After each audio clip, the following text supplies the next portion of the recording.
Bonsoir à toutes et à tous, on est heureux de vous retrouver sur Immédiat Positif. On est dans l'amphithéâtre Lumière de la Cité Internationale.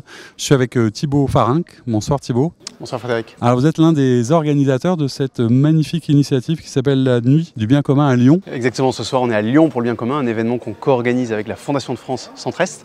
C'est un événement de générosité qui a pour objectif de soutenir une dizaine de projets associatifs et de lever un maximum de dons pour pouvoir les soutenir et de fédérer un maximum de donateurs le temps d'une soirée.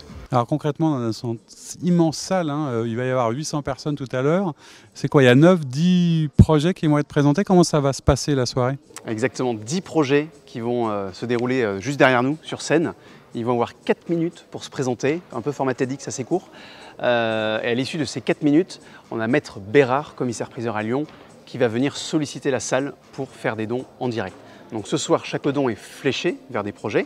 Si on a un coup de cœur, on peut donner plusieurs fois. Et très important, 1 euro levé ce soir, c'est 1 euro qui est donné à une association. Donc aucune commission prise sur les dons.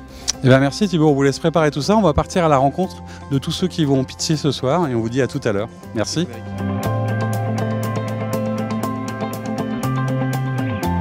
Donc le projet du Rocher, c'est d'envoyer des familles, des jeunes ou des retraités vivre au milieu des habitants dans les quartiers et y mener des actions d'éducation populaire, comme des animations de rue pour les enfants, des séjours famille en vacances hors de la cité ou des visites au domicile de personnes isolées. Alors à Simon-de-Sirène, nous on croit que le sens de la vie se trouve dans la relation gratuite à l'autre.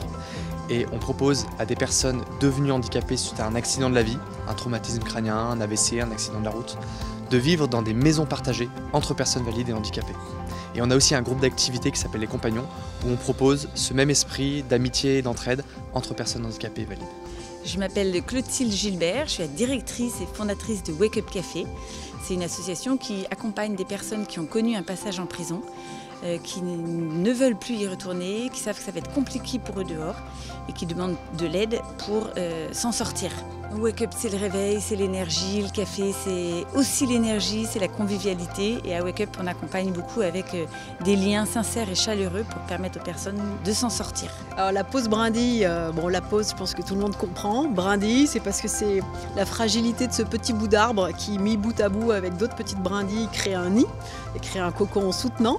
Et pourquoi les jeunes aidants? Alors au départ, on était, c'est vrai, sur tous les aidants, enfin les aidants adultes et les jeunes aidants.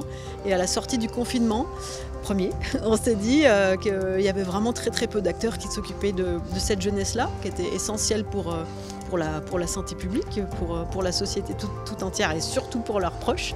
Donc on a voulu dédier entièrement nos forces à ce public-là. Donc Joseph Pesme, je suis président de l'association We Are Lovers. Donc We Are Lovers, on fait de la prévention auprès des adolescents sur les dégâts de la consommation de pornographie.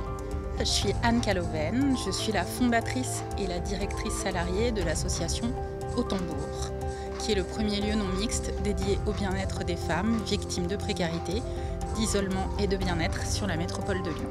Je suis Pauline Grumel, la directrice et la fondatrice de l'association Unisop. Unisop, c'est la première association française qui a pour mission de collecter et recycler les savons usagés des hôtels afin de les donner à des personnes dans le besoin. Oui, bonjour, Thierry Véron-Lacroix, donc je suis conseiller conjugal et médiateur familial.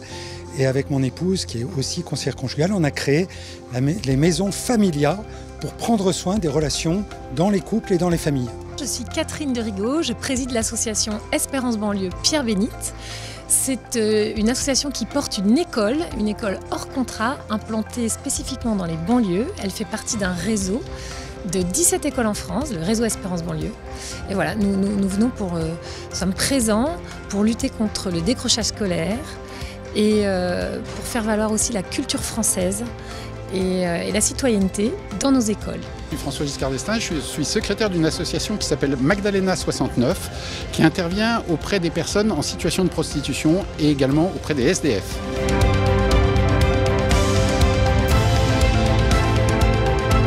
On leur propose une communauté d'entraide, on leur propose un parcours de réinsertion, on les accueille à temps plein sur nos sites et sur le site de Lyon en particulier, de 9h à 18h tous les jours. Et quand ils sont à Wake Up, ils ont l'habitude de dire au moins on n'est pas ailleurs. Les juges nous les envoient et nous on leur a créé un parcours pour retrouver une vie normale dans la société. Le projet qu'on défend ce soir, c'est la création d'une ligne d'écoute. On a créé un service il y a quelques mois, au mois de mai, qui s'appelle Brin d'écoute et qui est disponible pour tous les jeunes enfants, ados et jeunes adultes, enfin c'est à partir de 13 ans, qui ont besoin de déposer leur fardeau, de dire leur colère, de dire leurs angoisses ou de chercher de trouver des solutions. Et donc c'est notre premier projet. Après on en a beaucoup pour la suite. On crée aussi des temps conviviaux sur Lyon. Et après on a des projets plutôt liés à leur entrée dans l'emploi ou voilà, on a plein de choses. Alors concrètement, on intervient en milieu scolaire auprès de groupes de jeunes de 14 ans et plus, donc dans les collèges et les lycées. On est aussi présent sur les réseaux sociaux et Internet avec des visuels, des lives Facebook, des vidéos de prévention de sensibilisation. Et depuis 1 an, on intervient aussi auprès des parents éducateurs pour de la prévention. Alors notre local est situé dans le 6e arrondissement au métro Masséna. On a un très très bel espace. On accueille les dames en journée, on ne propose pas d'hébergement et les dames qui viennent sont... Alors quand on dit victimes de précarité, ça peut être des femmes qui sont en situation de rue, mais pour la plupart elles sont soit en squat, soit en hébergement d'urgence, foyer d'hébergement. Mais d'autres viennent, sont logées, mais sont précaires elles aussi, avec des petits revenus, des jobs à droite à gauche, mais surtout victimes d'isolement en fait. Ces dames-là, elles se retrouvent super isolées, loin de leurs enfants, peu de réseaux sociaux, vrais, pas virtuels. Et du coup, on se retrouve tout ensemble sur des temps soit d'activité, soit de discussion, de partage. Et ce qui est important à dire aussi, c'est qu'on s'adresse à un public qui parfois n'a pas accès à l'hygiène. Donc on propose l'accès à des douches, à des produits d'hygiène, à des vêtements. Alors aujourd'hui, Unisop, c'est près de 200 hôtels partenaires dans toute la France, puisqu'on collecte vraiment dans toute la France. C'est plus de 6 tonnes de savon collectés. Et cette année, on s'est donné comme objectif de produire plus de 20 000 savons. Donc comme vous l'avez compris, on a une triple démarche. On a une démarche qui est à la fois environnementale, puisque l'objectif c'est de réduire les déchets des hôtels. On a une démarche qui est solidaire, puisque nos savons sont donnés à des personnes dans le besoin via des associations partenaires, comme les Restos du Cœur, l'Armée du Salut, le Secours Populaire. Et puis aussi, on a une mission sociale, puisqu'on travaille avec des personnes en situation de handicap. Ce sont des jeunes qui ont entre 18 et 25 ans, au sein de l'ESAT Myriade situé à Vaux-en-Velin. Et donc, ils vont pouvoir être formés et acquérir des compétences sur notre activité qui est le recyclage des savons. Effectivement, c'est un lieu où les gens peuvent se rendre et profiter de consultations conjugales ou d'ateliers qui consistent à éduquer à la vie affective et relationnelle. En fait, c'est un lieu pour apprendre à s'aimer soi, apprendre à aimer son conjoint, ses enfants. Et c'est aussi un lieu pour guérir les blessures, parce que beaucoup de monde a une vie parfois heurtée dans la vie affective, relationnelle, familiale. Et donc, on prend soin des personnes et en fait, on répond à leurs besoins dans ce domaine-là. Ce sont vraiment des écoles implantées proches de cités, donc spécifiquement dans les banlieues. Donc ça s'adresse à ce sont des écoles de proximité, donc au quartier. Nous travaillons beaucoup, nous, avec la mairie de notre lieu et les associations du lieu aussi. Voilà, ce sont plutôt des élèves, des enfants qui sont à 80% issus de l'immigration. Donc la langue française est soignée. L'apprentissage de la langue française est soigné dans nos écoles parce que souvent ce sont des familles qui ne parlent pas forcément le français à la maison. Alors en fait, ce qui est assez spécifique dans notre association, c'est que nous sommes dans une logique de gratuité. En fait, nous ne venons pas pour leur rendre des services, nous venons pour les rencontrer, briser leur solitude, car elles ont très peu d'occasion d'être regardées comme des personnes, et c'est d'ailleurs le logo et le motto de notre association.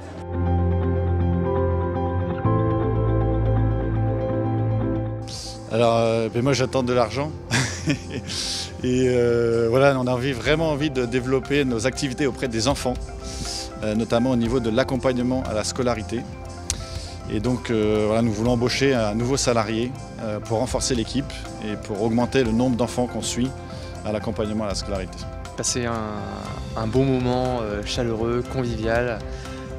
Et puis nous on a un projet, c'est d'aménager et de rénover notre futur local d'activité où suivront toutes nos activités avec les compagnons. Voilà. Après j'ai envie de dire aux personnes que donner fait du bien, donc ils n'hésitent pas à se faire du bien. J'ai envie de leur dire que chacun a droit à une nouvelle chance, que si on ne s'implique pas dans la réinsertion des sortants de prison, on risque de s'impliquer dans la récidive et que du coup j'ai besoin des chefs d'entreprise pour embaucher des gens qu'on accompagne. On a besoin de bénévoles, on a besoin de mécènes, on a besoin que chacun aussi change son regard et accepte de regarder d'une manière différente ceux qui ont fait un passage en prison, qui ont leur histoire, leur famille, leur joie, leur peine, comme chacun d'entre nous. Et pour ceux qu'on accompagne à Wake Up Café, qui ont vraiment envie de changer de vie. Ce soir, pour moi, ça va être la première fois que je vais rentrer en lien avec des donateurs privés. On est pour l'instant financé essentiellement par des fondations ou par des mutuelles. Et c'était vraiment la pierre manquante à notre édifice associatif, ce côté grand donateur, mécène privé. C'est pas toujours simple. Moi, c'est un projet que je porte aussi parce qu'il vient d'une histoire personnelle. Donc, c'est pas toujours simple de demander à être aidé financièrement. Un appel à projet, une fondation, c'est un peu plus dématérialisé. Donc voilà, j'attends vraiment cette rencontre ce soir et je suis ravie d'être là. Ce soir, on va présenter un nouveau projet. Donc l'objectif pour nous, c'est de réaliser 10 vidéos de sensibilisation. Et pour cela, on a besoin de lever pas mal de fonds. Donc l'objectif de ces vidéos, c'est tout simplement de servir de support durant nos interventions. C'est aussi d'aider les adolescents à prendre du recul sur la consommation de pornographie en leur expliquant ce qui se passe dans leur cerveau, par exemple, lorsqu'ils regardent de la pornographie.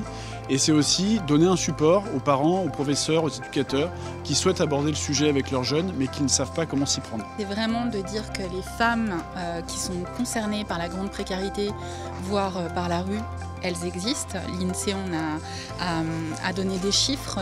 En 2012, 40% des SDF seraient des femmes. Ça fait beaucoup, on ne les voit pas.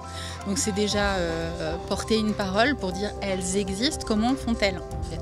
C'est des proies ultra faciles. Et ce qu'on vient chercher ici, c'est du soutien, du relais aussi auprès de la population mondiale si possible, et des sous bien évidemment, pour ouvrir un second lieu d'accueil parce qu'on commence à être à l'étroit, donc avoir 2 lieux qui pourraient accueillir à 2 endroits différents dans le monde. Alors on attend surtout des belles rencontres avec des personnes, on est très heureux d'avoir aussi plein de gens qui viennent nous soutenir, donc c'est vraiment inédit. Je pense que ça va être un beau moment de partage et surtout aussi avec les autres lauréats qu'on a pu apprendre à connaître. Voilà, et puis on espère que beaucoup de monde aura envie de soutenir notre projet puisque l'objectif ce soir c'est d'obtenir 40 000 € pour doubler notre production l'année prochaine. Moi, mon rêve en tant que directrice, ça serait que d'ici 10 ans, on arrive à donner accès à l'hygiène à 1 million de personnes. Il faut savoir qu'en France, il y a 3 millions de personnes qui n'ont pas les moyens de s'acheter des produits d'hygiène de base. Et pourtant, les hôtels jettent environ 51 millions de savons chaque année. D'abord, nous faire connaître, dire que nos services existent. D'autre part, nous travaillons beaucoup sur la notion de prévention parce que se marier aujourd'hui, c'est décider de passer 20 000 soirées avec la même personne, 3 000 week-ends. Et donc, ça serait illusoire de croire que tout va toujours bien se passer. Et donc, on cherche aussi à faire bouger les mentalités pour dire si mon enfant est malade, j'appelle le médecin. J'ai une rage de dents, j'appelle mon dentiste. Mais si j'ai une difficulté dans mon couple, je prends rendez-vous avec un conseiller conjugal, le médecin généraliste du couple. Donc il y a ces aspects-là. Et puis évidemment, ce soir, on a un projet, c'est ouvrir une maison familiale digitale pour que nos services soient accessibles depuis chez soi. Et donc on vient lever des fonds pour ce projet-là. Notre objectif ce soir, c'est de réunir une mise de fonds de 70 000 € pour pouvoir agrandir notre école. Nous avons de la demande. Pour la première année, nous avons une liste d'attente. Et pour le moment, nous ne pouvons pas développer le collège qui s'arrête à la 5e. Et c'est très dommage. Les parents nous le demandent. Et voilà, nous espérons pouvoir agrandir l'école rapidement. Alors, très concrètement, on va être vraiment très pragmatique. On attend de l'argent pour acheter un camping-car pour effectuer des maraudes, puisque nous tournons actuellement dans une voiture, nous offrons des madeleines et du café dans le coffre de notre voiture, et vous vous doutez que c'est suboptimal pour lier des relations d'amitié comme on le souhaite. Donc le camping-car nous permettra de les accueillir au chaud, dans un lieu sécurisé et à l'abri des regards indiscrets.